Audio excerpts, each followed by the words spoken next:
A very good morning students. Next question, the potential difference PD मतलब potential difference applied across a given resistor is altered so that heat produced per second increases by a factor of 9. By what factor does the applied potential difference change? देखिए सबसे पहले तो उन्होंने एक potential difference apply करके रखा है across a given resistance, मतलब रेजिस्टेंस की वैल्यू गिवन है आपको, ठीक है। लेट्स से हम उसको आर एज्यूम कर लेंगे which is given, is altered so that heat produce पर सेकेंड इज इंक्रीज। अब हीट कितने कितने फैक्टर, यानी पुराना अगर एच है, अगर हीट को आप एच ले रहे हो तो अब हीट कितनी हो गई 9 टाइम्स इंक्रीज हो गई, मतलब एच का कितना हो गया 9H हो गया अब, ठीक है। याद रखिएगा सेंटेंस हम ये डिकोड कर रहे, increases by a factor of 9, मतलब पहले अगर हीट एच प्रोड्यूस हो रही थी पर सेकेंड अगर एच प्रोड्यूस हो रही है तो अब कितना फैक्टर इंक्रीज कर दिया गया 9 टाइम्स, इसका 9 गुना कर दिया गया पर सेकेंड में, अब 9 गुना बढ़ा दी गई, ठीक है। तो चलिए क्वेश्चन सॉल्व करते हैं। पहले मैं आपके लिए डायग्राम बना देती हूँ, ठीक है। तो ये हमारा रेजिस्टर जो कि गिवन है, लेट्स सपोज इसके अक्रॉस जो पोटेंशियल अप्लाई किया गया था वो अप्लाई किया गया है V, और जो हीट प्रोड्यूस हो रही है वो कितनी हो रही है I², हम जनरल फॉर्मूला तो यही जानते हैं, ठीक है। अब स्टूडेंट्स प्रॉब्लम ये है कि मुझे I की वैल्यू इसमें नहीं पता है, और मुझे पूछा भी है बाय व्हाट फैक्टर, क्या पूछा है by what factor does the applied potential difference changes. तो अगर उन्होंने अप्लाइड पोटेंशियल डिफरेंस चेंज करने का बोला है तो मुझे I को ऑफकोर्स V की टर्म से कन्वर्ट करना पड़ेगा। तो फिलहाल इस फिगर को देख के तो मुझे यही लग रहा है कि I इज क्या हो जाएगा V/R हो जाएगा। तो V/R का होल स्क्वायर I की जगह रख दिया, R into T which is equals to V² upon R² into R into T हो जाएगा, ठीक है।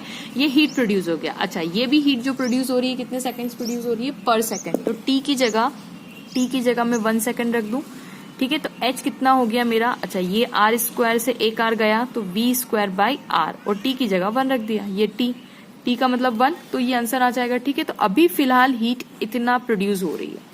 अब हम नेक्स्ट फिगर बनाते हैं। नेक्स्ट फिगर में क्या दिया हुआ है, ये तो रजिस्टर की वैल्यू तो पोटेंशियल और आई पे डिपेंड ही नहीं करती ना, वो तो डिपेंड करती है डायमेंशंस पे, लेंथ, एरिया, इस पे डिपेंड करती है, तो आर तो आर ही रहेगा, ठीक है। लेकिन अब पोटेंशियल उन्होंने पूछा है कितना चेंज होगा, तो लेट्स से पोटेंशियल V' हो गया, करंट इसमें कितना चला जाएगा, लेट्स से करंट इसमें I', करंट की वैल्यू भी चेंज होगी, ठीक है, तभी रेजिस्टेंस कांस्टेंट हो सकता है।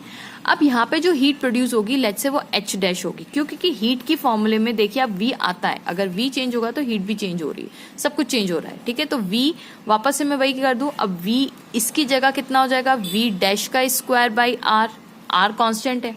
अच्छा, यहाँ पे अगर हम टाइम की वैल्यू रखना चाहें तो टाइम कितना होगा, टाइम इन 1 सेकेंड, 1 सेकेंड में ही सब कुछ काम हो रहा है, तो V²/R, V'²/R, ठीक है, ये H' हो जाएगा। अब क्वेश्चन में क्या हिंट दी हुई है कि जो हीट है, ये जो नई हीट है which is equals to H', ये 9 टाइम्स इंक्रीज हो गई पर सेकेंड। 1 सेकेंड मैंने अभी बोला, पहले क्या थी 1 सेकेंड के अंदर H प्रोड्यूस हो रही थी, अब 1 सेकेंड के अंदर वो 9 गुना बढ़ गई पुराने से, तो H' की वैल्यू कितनी हो जाएगी 9 टाइम्स ऑफ पुराना H, मतलब पुराना जो था पर सेकेंड में H प्रोड्यूस कर रहा था, तो अब नया कितना प्रोड्यूस करेगा 9 टाइम्स ऑफ H, करेक्ट बात है। तो यहाँ पे हम वैल्यू रख देते हैं 9 टाइम्स ऑफ H, आर की भी वैल्यू, आर तो कांस्टेंट है दोनों जगह, ठीक है, गॉट द पॉइंट। तो H की जगह मैं रख देती हूँ 9 times of H which is equals to V'²/R। यहां तक आपको अच्छा लगा पढ़ना, ठीक है। अब ये 1 कर देते हो, इसको 2 कर देते हैं। अब सिंपल सी बात है, मुझे V' की वैल्यू चाहिए तो इन दोनों को डिवाइड लगा देते हैं, ठीक है। हम 9H, मतलब मैं किसको किसको डिवाइड कर रही हूँ, मैं इसको 2 को 1 से डिवाइड कर रही हूँ, तो अगर मैं 2 और 1 को डिवाइड कर दूं तो मैं यहाँ पे V'²/R divided by V²/R is equals to 9H divided by H। मैं पीछे वापस से लिख रही हूँ, ठीक है, इसी चीज को। ओके, तो हम लोगों ने क्या बोला, V'²/R divided by V²/R is equals to 9 times of H divided by H, ठीक है। अब आप इसको रिवर्स करेंगे तो आपका आंसर आ जाएगा V'² upon R into R upon V² हो जाएगा क्या, बिल्कुल सही है। ये H से H कैंसिल और ये कितना हो जाएगा 9 हो जाएगा। अगर आप इसको कैंसिल आउट करते हैं तो you will get answer R से R कैंसिल, विच इम्प्लाइज मैं इसके बाद का यहाँ कर रही हूँ, ठीक है। तो V'² upon V² is equals to 9, correct है। तो वी डैश स्क्वायर कितना हो जाएगा, 9 टाइम्स ऑफ वी स्क्वायर हो जाएगा। अच्छा, अगर स्क्वायर हटाते हैं, यहाँ पे स्क्वायर हटाएंगे तो under root of 9v square हो जाएगा। यहाँ से स्क्वायर हटाएंगे तो यहाँ पे अंडर रूट लगाएंगे, तो वी डैश कितना हो जाएगा, 9 का 3 हो जाएगा और वी स्क्वायर का v हो जाएगा।